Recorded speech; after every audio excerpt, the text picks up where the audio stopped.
স্থানীয় আওয়ামী লীগ ও বিএনপির মধ্যে এক পশলা হাতাহাতিও হয়ে গেছে। নিউ ইয়র্কের জন এফ কেনেডি বিমানবন্দরে দুই দলের মুখোমুখি অবস্থান, তবে সংখ্যায় কম হওয়ায় পেরে ওঠেনি বিএনপি। উল্টো দলটির মহাসচিবের আমেরিকা যাওয়াকে কেন্দ্র করে দলের কমিটি গঠন নিয়ে কোন্দল দেখা দিয়েছে। আর এক মিত্র জামাত ইসলামী অবশ্য অধ্যাপক ইউনূসের জন্য মাঠেই নামেনি। আওয়ামী লীগের ইউনূস ঠেকাও কর্মসূচিতে লোক সমাগম দেখে বিপাকে পড়েছে বাংলাদেশ কনস্যুলেট। নিরাপত্তার জন্য new York police, mayor office এবং ফরেন সার্ভিসের কাছে বাড়তি সহায়তা চেয়েছে তারা। ফরেন সার্ভিস অবশ্য জানিয়ে দিয়েছে, আন্তর্জাতিক সম্মেলন উপলক্ষে অন্যরা যতটুকু নিরাপত্তা পায় সেটুকুই পাবে বাংলাদেশের প্রতিনিধিরা। বরং ফরেন সার্ভিস থেকে অধ্যাপক ইউনূসের সফর সঙ্গীদের বিশেষ প্রয়োজন ছাড়া হোটেলের বাইরে না যাওয়ার জন্য অনুরোধ করা হয়েছে। কার্যক্রম নিষিদ্ধ থাকা আওয়ামী লীগের নেতা কর্মীরা নিউ ইয়র্কে যেভাবে মাঠে নেমেছে, তাতে আগামী 10 দিন অন্তর্বর্তী সরকারের পক্ষে সফরকারীদের এক প্রকার হোটেল বন্দী হয়ে থাকতে হয় কিনা সে আশঙ্কা দেখা দিয়েছে। বিস্তারিত জানতে চলুন যাওয়া যাক বিশ্লেষণে।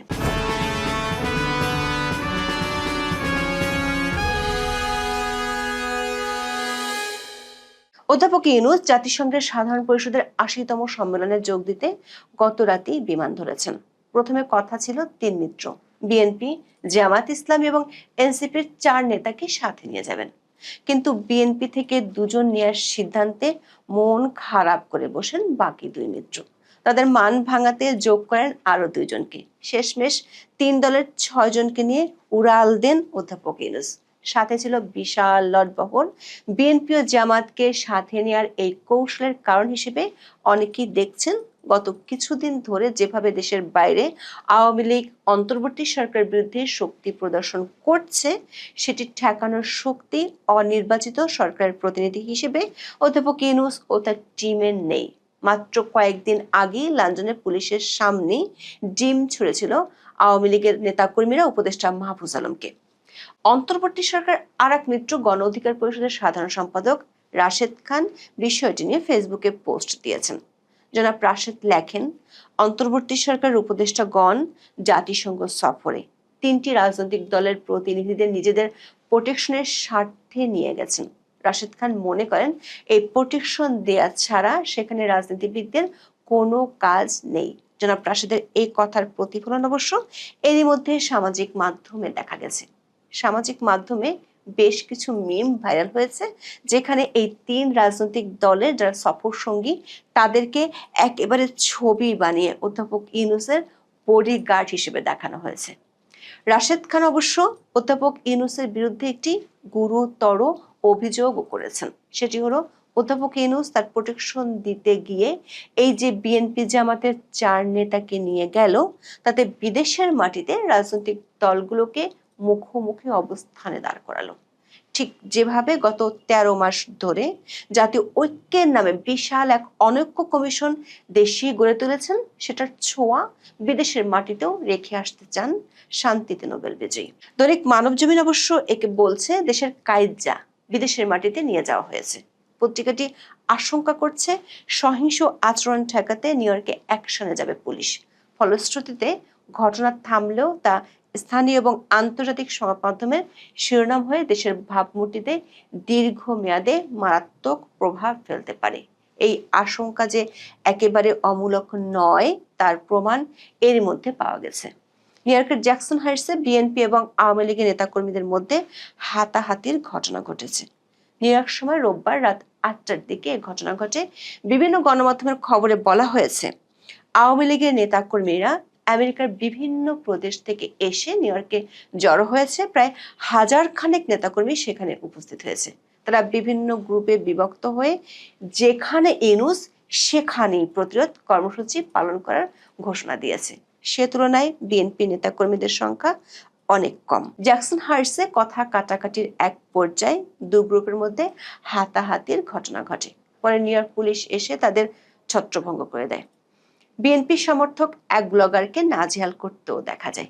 এদিকে বিএনপি মহাসচিব মির্জা ফখরুল ইসলাম আলমগীরের নিউ ইয়র্কে যাওয়া উপলক্ষে স্থানীয় বিএনপির একটি সভা হয়। সেখানে কমিটি গঠনকে কেন্দ্র করে নিজেদের মধ্যে বিভেদে জড়িয়ে পড়েছে স্থানীয় বিএনপি নেতাকর্মীরা। নিউ ইয়র্কে আওয়ামী লীগের একাধিক সূত্রে জানা গেছে, মোহাম্মদ ইউনূস যে হোটেলে অবস্থান করবেন তার সামনে প্রতিদিন অবস্থান কর্মসূচি ও কালো পতাকা প্রদর্শনের কথা রয়েছে দলটির নেতাকর্মীদের। শুক্রবার জাতিসংঘে মোহাম্মদ ইউনূসের ভাষণের সময়ও বাইরে কালো পতাকা প্রদর্শন ও বিক্ষোভ সমাবেশের ডাক দিয়েছে দলটি। পরের দিন টাইমস স্কয়ার সংলগ্ন মেরিয়ট মার্কাস হোটেলে মোহাম্মদ ইউনূসের মতবিনিময় অনুষ্ঠানের বাইরেও বিক্ষোভ কর্মসূচি পালন করতে নিউ ইয়র্ক সিটি প্রশাসনের অনুমতি নেওয়া হয়েছে বলে দলের নেতা কর্মীরা বলেছেন। দর্শক, অধ্যাপক ইউনূসের এই সফরে রাজনীতি যে লঘু চাপ হতে যাচ্ছে সেটির পূর্বাভাস নিউ ইয়র্কের বাংলাদেশ কনসুলেট আগে ভাগেই বুঝতে পেরেছিল। প্রায় 1 মাস আগে অধ্যাপক ইউনূসের নিরাপত্তা টিমের সাথে বৈঠকে তা স্পষ্টভাবে জানিয়ে দিয়েছিল কনসুলেট এবং জাতিসংঘ মিশন। তবে পূর্বাভাসের চেয়ে পরিস্থিতি বেশি বেসামাল হতে পারে, এমনটাই এখন ধারণা করছেন বাংলাদেশের কর্মকর্তারা। এখন এটি মোটামুটি নিশ্চিত, নিউ ইয়র্কে কঠোর নিরাপত্তা ব্যবস্থার মধ্যে থাকবেন ডক্টর মোহাম্মদ ইউনূস এবং তার সফর সঙ্গীরা। তাদের জন্য বাড়তি নিরাপত্তা চেয়ে যুক্তরাষ্ট্রের কাছে বাংলাদেশের পররাষ্ট্র মন্ত্রণালয় থেকে এরই মধ্যে নোট ভার্বাল পাঠানো হয়েছে। নিরাপত্তা জোরদারের জন্য new York police, mayor office এবং ফরেন সার্ভিসের কাছে বাড়তি সহায়তাও চেয়েছে বাংলাদেশ কনসুলেট। চিঠিতে ডক্টর ইউনূসের নিরাপত্তা নিয়ে শঙ্কা প্রকাশ করা হয় বলে নিশ্চিত হওয়া গেছে। কিন্তু নিউ ইয়র্কের ফরেন সার্ভিস জানিয়েছে, জাতিসংঘের অন্য অতিথিরা যেভাবে নিরাপত্তা পান সেটাই ডক্টর ইউনূস ও তার সফর সঙ্গীরা পাবেন। ফরেন সার্ভিস অফিস থেকে বাংলাদেশ কর্তৃপক্ষকে একটি পরামর্শ দেওয়া হয়েছে। সেটি হলো নির্ধারিত কর্মসূচি এবং বিশেষ প্রয়োজন ছাড়া অধ্যাপক ইউনূস ও তার সফর সঙ্গীরা যাতে হোটেলের বাইরে বের না হন। এর অর্থ হলো অধ্যাপক ইউনূসের অনুষ্ঠানগুলো ছাড়া অন্য কোথাও অধ্যাপক ইউনূসের বেশিরভাগ সফর সঙ্গীর যাওয়া হবে না। এক প্রকার হোটেল বন্দী হয়ে থাকতে হবে। স্থানীয় আওয়ামী লীগ যেসব জায়গায় সমাবেশ করবে তার জন্য এরই মধ্যে অনুমতি নিয়ে রেখেছে। ফলে সেসব সমাবেশে স্থানীয় কর্তৃপক্ষের কিছুই করার থাকবে না যদি তারা সহিংস কোনো ঘটনা না ঘটায়। আওয়ামী লীগ সূত্রে জানা গেছে, তারা স্থানীয় বিএনপি ও জামাতের সাথে কোনো বিরোধে যেতে চায় না। বিএনপি ও জামাতের 4 নেতার বিরুদ্ধে তারা কোনো কর্মসূচিও দিবে না। স্থানীয় বিএনপি ও জামাতের 2টি অনুষ্ঠান আছে, সেখানে তারা যাবে না। অন্যদিকে স্থানীয় বিএনপি বলছে, অধ্যাপক ইউনূস আমেরিকায় আসলো কি গেল তাতে তাদের কিছু যায় আসে না। যেহেতু দলটির মহাসচিব এসেছে তাই তাদেরকে বাধ্য হয়ে মাঠে থাকতে হচ্ছে। কিন্তু স্থানীয় বিএনপির বেশিরভাগ নেতা কর্মীরই এতে অনাগ্রহ রয়েছে।